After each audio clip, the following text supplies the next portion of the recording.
All right, on today's episode, we interviewed Sam Rosati, who basically has a law background and a CPA background. And we talked about buying your first two businesses kind of right in the midst, right before COVID, right? And then ultimately graduating from those and going off and buying kind of a much larger business that ultimately ended up growing and scaling much more. And so really this podcast is about the journey of an entrepreneur, right? How it goes from working at a company to basically kind of rolling your sleeves up, buying your first business and not really one, but two, and then ultimately stumbling forward, right? And we talk a little bit about that, about how it's about cannonballing in, getting things done, and going and shifting to a larger business that becomes that platform that you can then grow, mature, and really build your legacy and your wealth on. So Casey, what were some of your takeaways? I mean, cannonball, that's it. I took that away. I mean, that is the whole theme of the thing. It's get started, get done. And he also said a thing about Goya, right? Just get off your ass and go. Let's do it. So very, very motivating podcast, a lot of success that Sam's having, but not just stopping at one business, creating an environment, a boot camp. I mean, this is a great one to listen to. It's an ecosystem. And so for those of you that haven't done that first business, you're really wondering, how do I do it? What are some stories? This is that one for you. So Sam's a great guy, lots of information on this one, and it was a really good podcast.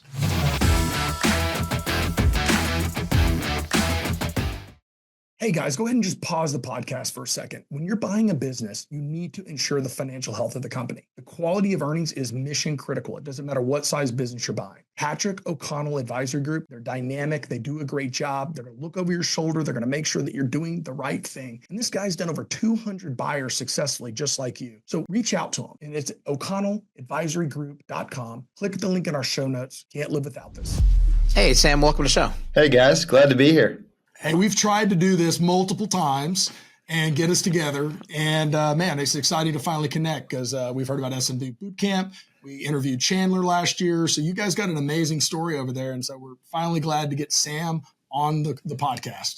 Are you saying that I'm hard to tie down? Now you sound like my wife. Hey, you just told us all that you're doing. I would imagine you're a pretty busy guy. That's just the story of being an entrepreneur, man. It's always managing the spouse and, keeping our heart where we need to keep it going. So exactly. Well, thanks for having me. I've been looking forward to it. I know, likewise. And so I think for the listeners, you want to give just a brief overview, Sam, on yourself, and then maybe we can kind of hop into just how you got started. Yeah. So I live here in Tampa, Florida, where I was raised. Wife who we've been together a long, long time, went to school together. We have 3 kids. So we're definitely in the thick of it. I wish this entrepreneurial journey wasn't happening while we were in the thick of it personally. But long story short, a recovering CPA, recovering lawyer. I thought I was going to be an M&A lawyer 10, 15 years ago. That was going to be my entire career. And then I got into that seat. And I was miserable. I was definitely looking up at my bosses, the partners, and thinking, God, I don't want their life. So what the heck do I do now? So to make a very, very long story short, I quit. I quit without a job, actually, and just needed a little break. And during that little break in the summer of 16, I got stupid lucky and heard a couple podcasts. That was the days when traditional search was kind of what, known a little bit, but self-funded ETA was very unknown. There was no real community around it. And I pretty much knew instantly, this is maybe the only thing I might be able to do and be happy doing. So we'll talk about it. But and I got to interrupt you really quick. Do you remember what podcast that was? Because 2016, like you said, there wasn't much being talked about the space. So I'm guessing it was almost like a random episode on a podcast, not even about ETA or M&A. Totally. So the names I remember, because I now still think of them as the reason I have a career that's meaningful to me, at least, is the folks at Chenmark. So Trish and James and Palmer, they were kind of leading the charge. Brent Beshore, the OG. And then I think it was Patrick O'Shaughnessy who was doing some of the interviewing. Cool. But you met a lot of these people at the Harvard ETA. So I started going about 4 years ago, up there. Just, when I bought my company, I had no clue what this stuff was called. I just was like, shit, I'm going to use the SBA loan. I'm going to buy this business. And then post close, I was like, oh my God, what did I just get into? And then you start learning that, oh my God, there's trainings on this stuff. That would have been great to have beforehand.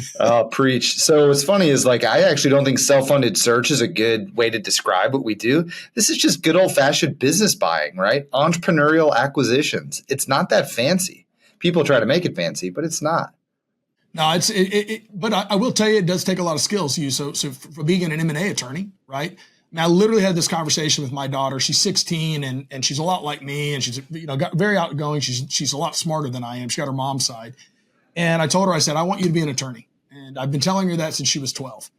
And I was explaining to her the other day about how many mistakes I've made trying to kind of write my own reps and warranties or work out deals and like structure them and like when you're because I mean, like when you think about what you're doing with your work, your attorney, your closing attorney is not in the deal with you. You have to explain to them what you told the guy. But if you would understand it all, yes. Right? So from your side, you understand at least what you're talking about in the structure. That's the advantage of that attorney side to the contracts.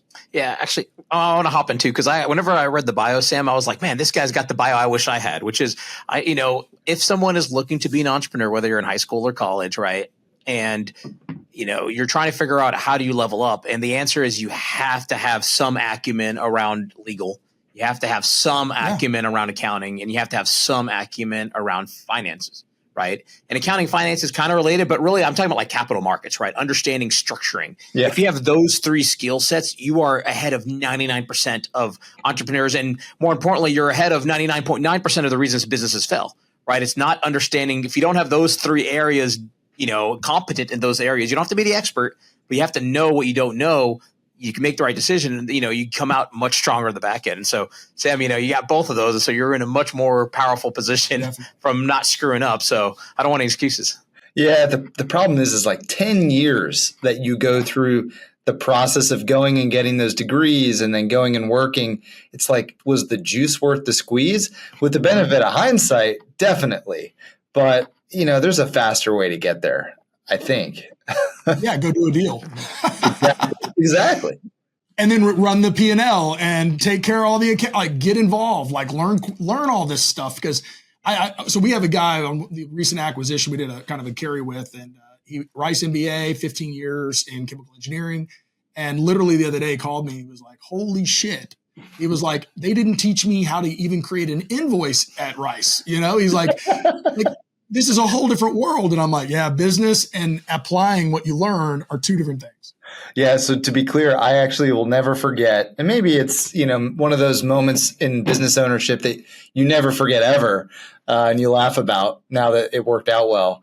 I remember, myself thinking I'm this, kid who has a lot of experience. I'm a lawyer, yada, yada, yada, right? It's what you lean on to have the confidence to go buy a small business. And I walked in, first time I'd ever been into a business I now own. And the accountant, bookkeeper for the company we bought sits me down. It's Monday morning, and he goes, "Okay, we need to make the opening balance sheet now." And I look at him and I'm like, what the heck is an opening balance sheet? And it was one of those moments where I said, oh boy, I might have gotten into something here, but it worked out.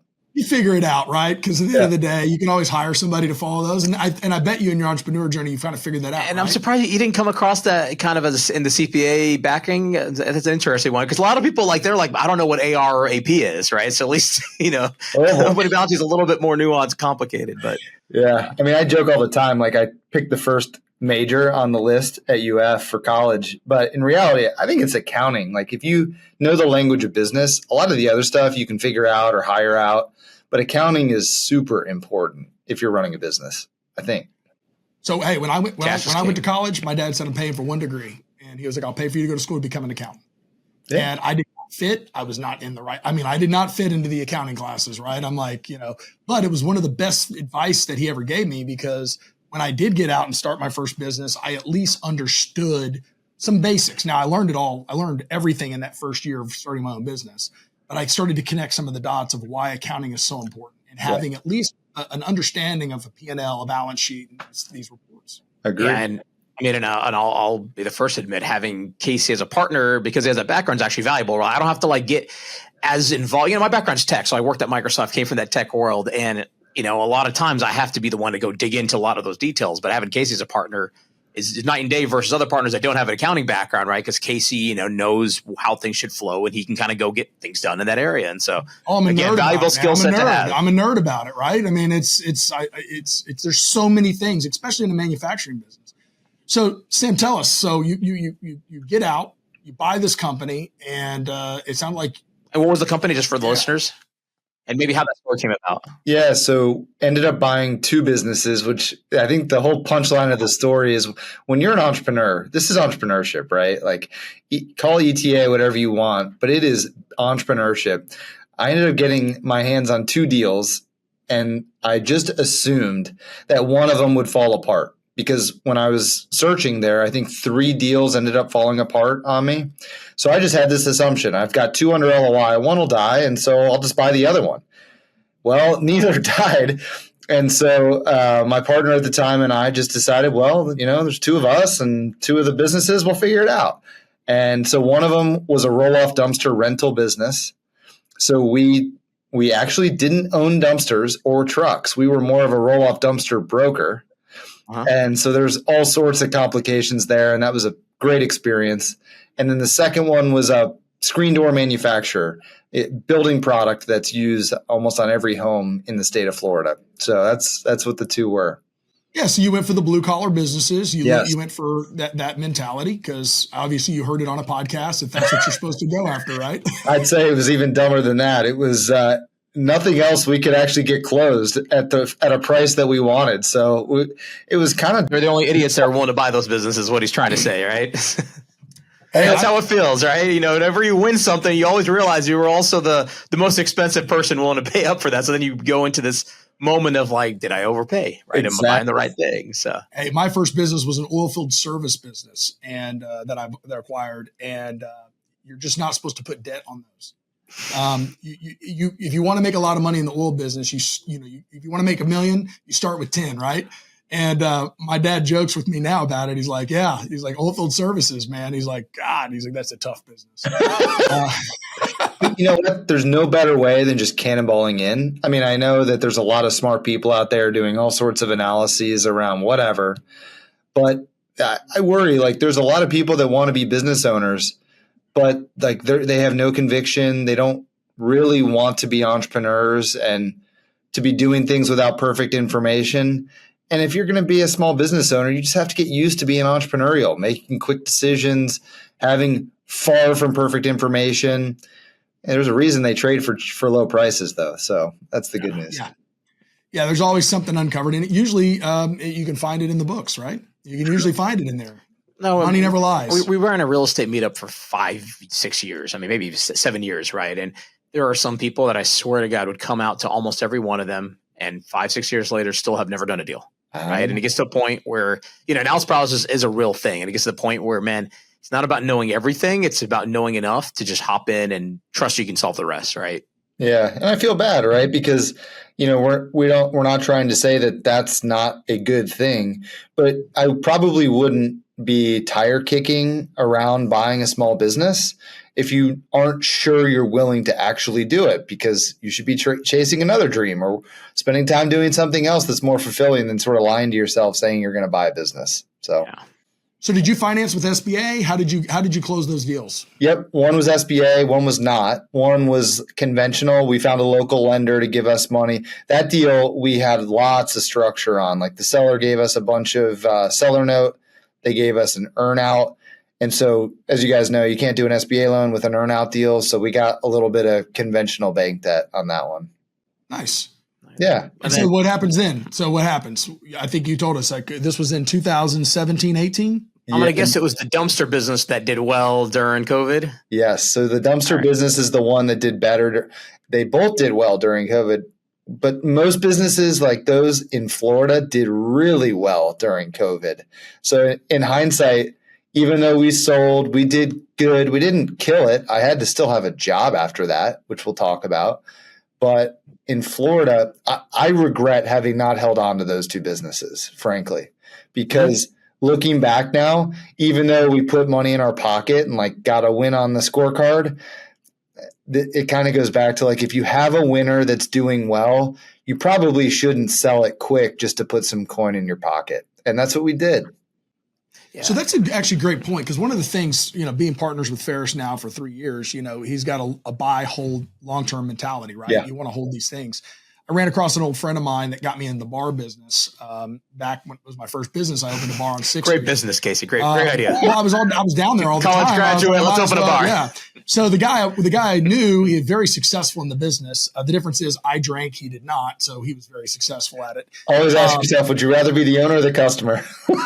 I should have been the customer because I was a really good one. But in all of that, I ran into him 3 months ago at the airport. And I was like, hey, man, how have you been? And he was like, Casey, what's going on? And he ended up buying a really amazing, he rolled all his small bars into buying one big one, like a really nice nightclub dinner. He blew it out. He's owned it for 25 years. And he told me, he said, I did not really make a lot of money in the first 10. Oh. He was like, but the last 15 have been phenomenal. So it's like, he was giving me advice, bumped into this guy in the airport. He gave me advice. He was like, be a long-term buyer. It's fascinating. It was like, I don't know how I ran into him. And my wife was like, what? He just dropped some serious like lessons on you right there. They disappeared off into the ether, never to be seen again. Well, he's, flew off on his plane. There's your answer. But maybe Sam, just to give people context, right? How big of businesses were they? How'd y'all grow them? I mean, would y'all buy them? Would y'all exit them? Just to give people a little bit of reference as to what size businesses we're talking about. Yeah. So let's see. On those first two, they were both in, it's getting a little fuzzy, but call it like 600 to 700 of SDE or EBITDA. Okay. So sub $1 million of earnings. So they were small businesses. They weren't micro, right? This wasn't like buying a job. It felt like it. So maybe that's a different question. But yeah, they were perfect SBA-able deals, very small, but we also bought them very cheap. I think both of them we bought for roughly 3 times earnings, maybe 3.5 times earnings. So very inexpensive. And in hindsight, what we all should have been doing 5 to 10 years ago is buying as many of these at 3 to 4 times as we could, because it's not so easy to find 3 to 4 times deals anymore that have any kind of quality. It's like the old 3 to 4 times is now the new 4 to 5 times. So both of them had seller notes. One of the deals had a forgivable seller note, which was great. Just a little trick of the trade there. One of them had an earnout. That was the one without the SBA debt. And then for both of them, we raised some equity. The dumpster business, we had to raise a little bit more. So I think we had roughly 10 investors. We put money into each of them ourselves, but, not a lot. I didn't have anything at the time. So it was sweat equity that made us some a little bit of money after that. Takeaways. What would be like, before we jump into your next conversation? Ooh. What would you say if I had to give our listeners one big piece of advice in that first, from that experience, what would it be? Well, the global macro takeaway was it didn't matter how much money we made. The value of having bought and cannonballed in and run 2 small businesses was priceless. And you can go, I had been in school forever, fancy degrees, you name it. I could not be doing what I do today without having owned 2 little dinky, crappy small businesses and run them ourselves. It was the most valuable thing I ever did professionally, maybe besides my accounting degree. Dude, it's huge because, that's the best. That's great advice because we have that conversation. We do our conference, we do our event, we talk to people. A lot of it's just about doing. And we just mentioned it a minute ago. You sit there, look at the sim, you can do all this stuff. And I'm like, well, did you talk to the owner after you looked at the sim? No, we were running our spreadsheet. And I'm like, dude, just tell the broker, I want to talk to the owner. I want to get on the phone with the owner as quick as possible. I want to get in front of him before I even size the deal. I kind of paper it or whatever, but I want to, who am I working with? What am I, you know what I mean? But you learn these things as you get into that speed of process. Stop worrying about all the numbers first. Go try to go meet the person. We see that all the time though. I think might be generational, some form of the way our generation has a hard time communicating and being entrepreneurs. It's like they want to have all this optionality. They want to, have the fancy degrees. They don't actually want to be entrepreneurs.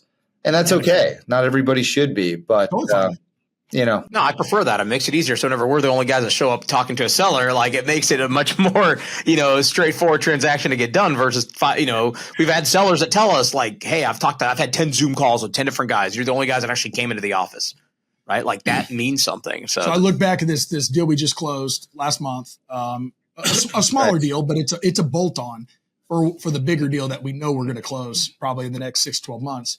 And, I looked at the gentleman's 80 years old, and you can't do a Zoom, not very communicative on the phone.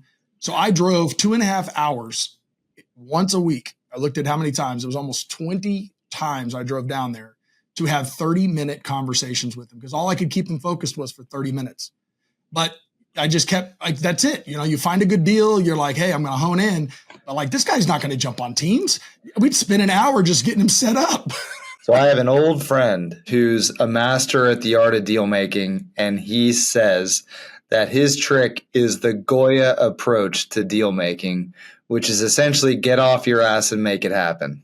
I still believe in that. There you go. I like Goya, that one. I'm going to take that one. I like that. Yeah. I took it too, man. You definitely. I mean, it's about taking action. That's what about being an entrepreneur is. Yeah. And so then I guess, you made those exits. You kind of regretted them, right? And you mentioned, you kind of alluded, you had a job after that, right? So what was the transition period look like, and what did you end up doing next? Yeah, so COVID's, it's the end it's that weird period where COVID was over, right? We were all out, but we were in that period where I had sold the businesses. I didn't have a job. I had 2 kids at the time, I think.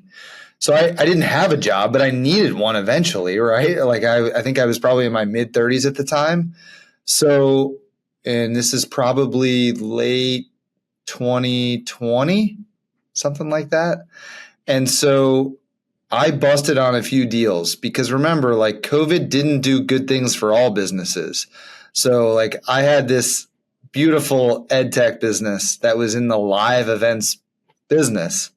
Well, you can imagine how live events did during COVID. So that deal blew up.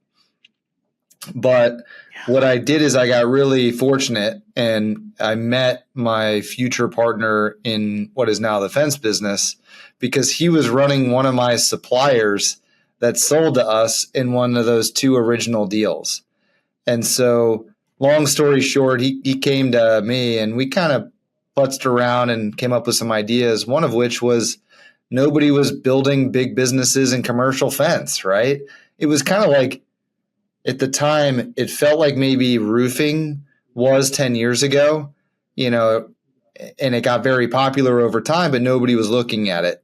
So we went out. It took us maybe 6 or 9 months, but we found a platform in commercial fence. But the big kind of green light or the mindset shift was I didn't want to run the business anymore. I learned a lot from having run the 2 businesses that were my self-funded search experience. And so I guess now in hindsight, we just ran an independent sponsor platform where the whole idea was we were going to buy a bit bigger of a business, but it needed to come with a team of people that ran the day-to-day so that we could work on the business. Whether it's M&A or whatever the special project was, we weren't soaked up by the day-to-day knife fights that we couldn't do other stuff. So in September of 21, we bought a fairly modestly sized commercial fence business here in Tampa. And that's really been what I've spent most of my time on the last, I guess, almost 4 years.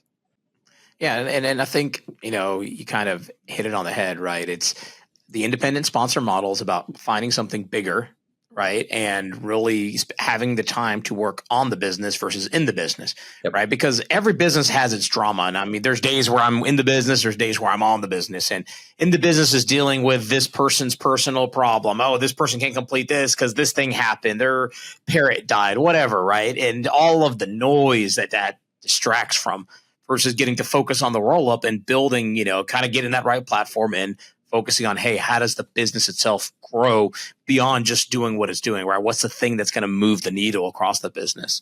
And so I think, Sam, for the listeners, how big of a business was it and how did you guys structure it? So just to be fair to my partners and not give too many of the secrets away, I'll say it was between 10 and $15 million of revenue. So it was what, three or four times bigger than the self-funded search deals I had done a few years before that.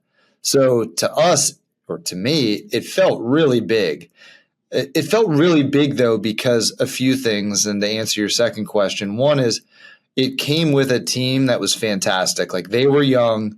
You could see the growth was coming. It's a contracting business. So you could see the backlog and the pipeline of work. And so it felt for the first time that we had acquired something much bigger than whatever my own efforts could create. It was a snowball already rolling downhill. And then I think the second point is we raised a lot of equity. The sellers, my now partners, rolled a lot of equity. So we didn't use a lot of debt. And so what that meant is we didn't have a lot of, cash burden paying down the principal and interest. So we had a bunch of cash flow. So I never had to worry about the debt. I was building a bunch of cash, and it's a beautiful thing to be able to stack cash when you're trying to do acquisitions, because then you don't have to raise any more equity to go do more deals. And that's kind of what played out. I mean, we did further raise, but it was a beautiful experience in the early days there. LBOs, leverage buyouts, are not as sexy as one thinks, right? I mean, they're sexy in a spreadsheet. The equity IRRs are through the roof. But yeah, I've never seen a terrible spreadsheet, right? It's like, I've always seen a great pro forma. It's always good.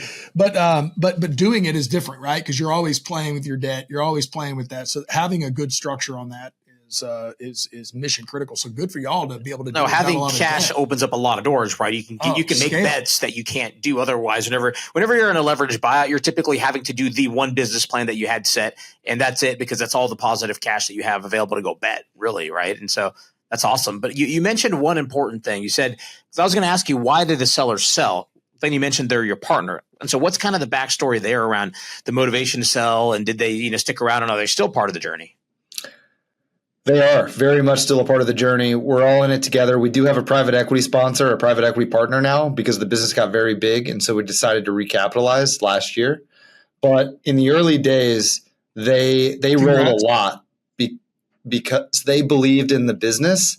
I think, maybe stepping back a little bit, I look back and I think we were very lucky to have met our sellers, our partners, because what they were looking for and what we were looking for were exactly the same thing. We were looking for a team that wanted to do a buy and build in commercial fence. We wanted a team that could independently run the business and grow it organically very quickly, obviously, right? Everybody wants that. But they wanted the things that we brought to the table. So they wanted somebody that could execute M&A, that could source deals, close them, integrate, and build inorganically. Well, that's kind of the only thing I'm good at. And the other thing they wanted was a partner who was industry familiar. And so my co-sponsor comes from the fence industry, and so had a lot of familiarity with the business we were getting into. And then I think the magic was our personalities fit well, and we're all based here in Tampa. So in those early days, like, our board meetings happened at like a local deli, and it was just fun. We were growing fast. And I guess I look back on that period of time, and I am thankful for how fortuitous it was, because sometimes a lot of this is luck. No, it absolutely is. But let me I'm gonna phrase that luck, because I call it labor under correct knowledge. It's if you wouldn't have cannonballed, right? You look at all those decision points that you made, right? You would have not been in that situation to find those people. It's true. And you also were self-aware enough at 30 to be self-aware enough to say, hey, these are the things I'm good at, and these are what I'm not good at. And so, that for me, I probably in the last couple of years realized a lot of the things that I'm good at, and started to be able to get out of the way of those things that were probably stifling some of my other company growth in the time, and to get out of the way and find those people. And that, one of my favorite books is, Who Not How. And it's really getting out of the way, finding somebody that can do it better than you, and having the ego to go, hey, dude, it's all on you. You got it. Yeah, it's true. And so it goes to maybe the conclusion is you do have to make some of your own luck. But by getting in the game, you make some of that luck, right? You get the experiences, you build your network. I don't know about you guys. I don't know when you started, but my biggest regret would be not getting into the business buying game when I was 22 or 26 or, I think when you have absolutely nothing. 16. Yeah. When you don't even have a pot to piss in, like you don't have risk because there is no downside. And I wish I would have started when I had no downside because then I would have swung the bat really hard. Oh, well. Yeah. Yeah, no, well, I'm the same boat, man. I spent 17 years doing startup, man. And you'd spend 5 years to get it up over $1 million plus, and you're trying to chase venture money. And man, and doing that in Houston, Texas is just very difficult. And, yeah. But hey, it made me tougher to be able to deal with a lot of the stuff we deal with every day here. It's true.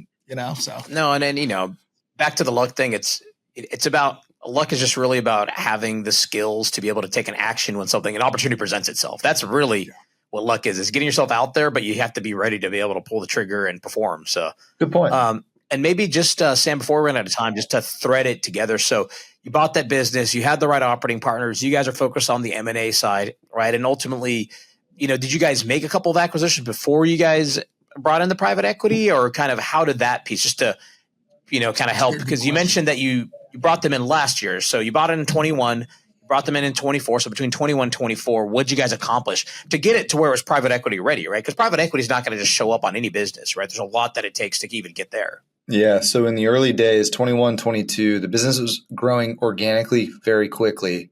So it gave us the fuel to go do a deal. So we bought a business in Orlando. So then we had, call it the I-4 corridor of Florida covered. But really, we covered much more than that because we have traveling crews.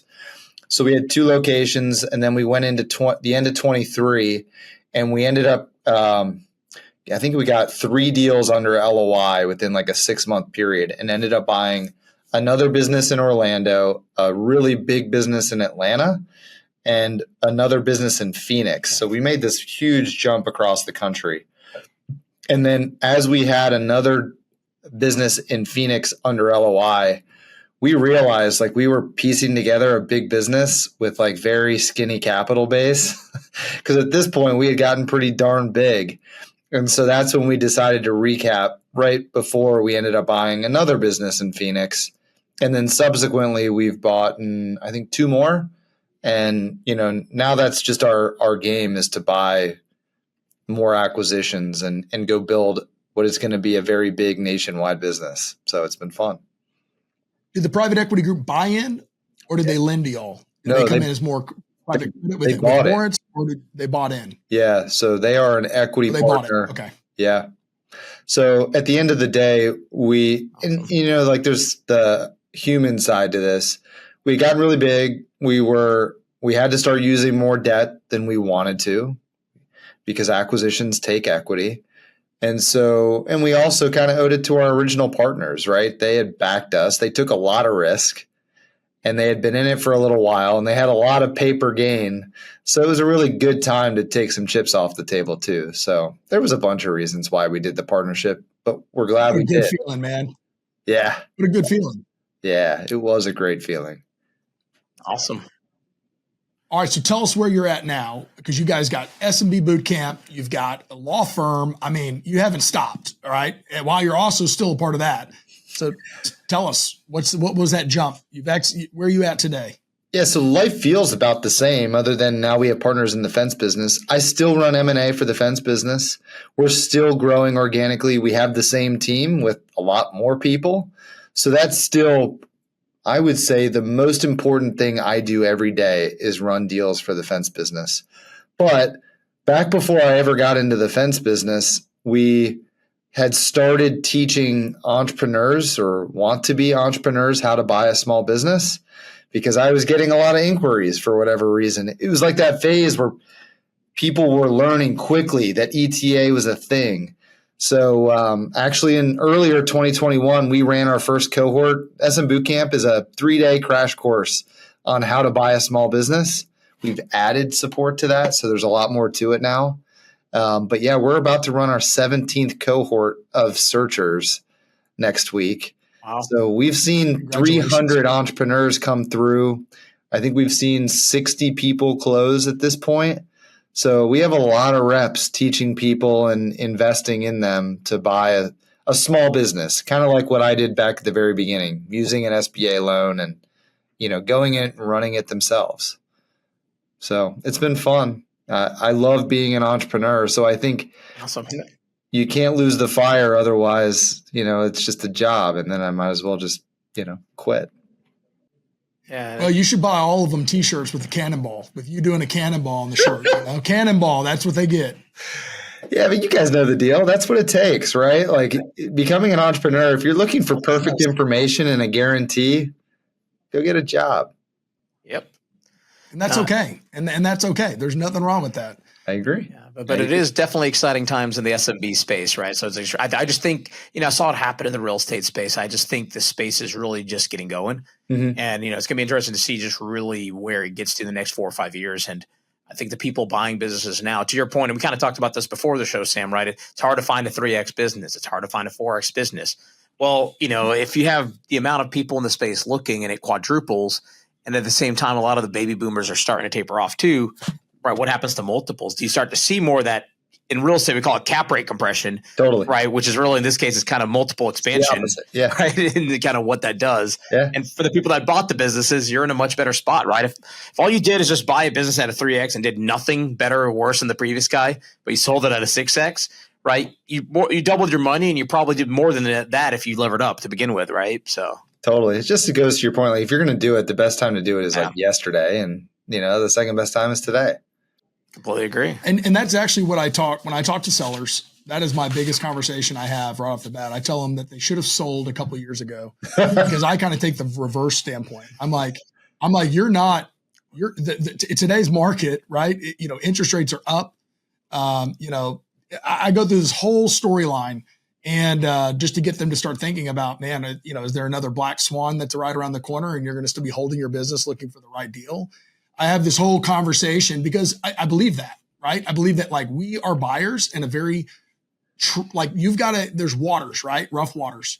And we are crazy enough to be pursuing these acquisitions while there's rough waters because we believe, right? We believe in our economy. We believe in our country. We believe in this whole industry. And, but those sellers have to know there's a reason why they're selling because they do not want to ride these rough waters right now, right? We don't know what's going to happen.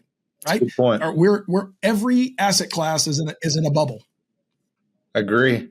It's now a good time to talk. We're buying the next 5 years. So the point though is it's almost in reverse. You can use that with buyers, which is if you look back over the last 5 or 6 years, every year has had some crazy event we never would have predicted, and yet it's okay. We still should have been doing this, which is like 2020 COVID hits. Nobody saw that coming. Yeah. Then inflation rips, supply chain blows up, then rates go to the sky and the economy kind of starts falling apart. Now tariffs. It's like, well, every year there's something. So you just have to learn how to deal with it. Yep. You can't let the stress keep you going. So that's right. All right. So I guess with that said, let's go ahead and move on to our all day. rock around, right? Come to one of the SMB bashes when you have it. All right. So the rock around is where we ask the interviewer the same 3 questions. So the first question, what do you like to do in your free time? I spend most of my free time with my 3 kids just because they're super young and we both know they're not going to be that way forever. So we spend a lot of time with the kids and whatever time is left over, which is usually nothing, I play a little bit of golf. So that's what I do. So that was me last night. I was like, man, the kids consumed me all day today. And they finally at bed and it's like 10:30 at night. And I had an hour of things I wanted to do. And so that's part of life. So. Yeah. All right. And what is your most memorable moment in your business journey so far? I don't know if I have a great answer for that. I mean, I think back and I have so many memorable experiences, but I would say, the times where the days where we close, whether it's on a buy or a sell, to me are so meaningful because they change so many people's lives. And so I have like a history of making sure deal closing dinners still happen. I force people to make tombstones. So like all of the deal closings to me are so memorable and so, they're life-changing for buyer and seller. So I got a lot of those.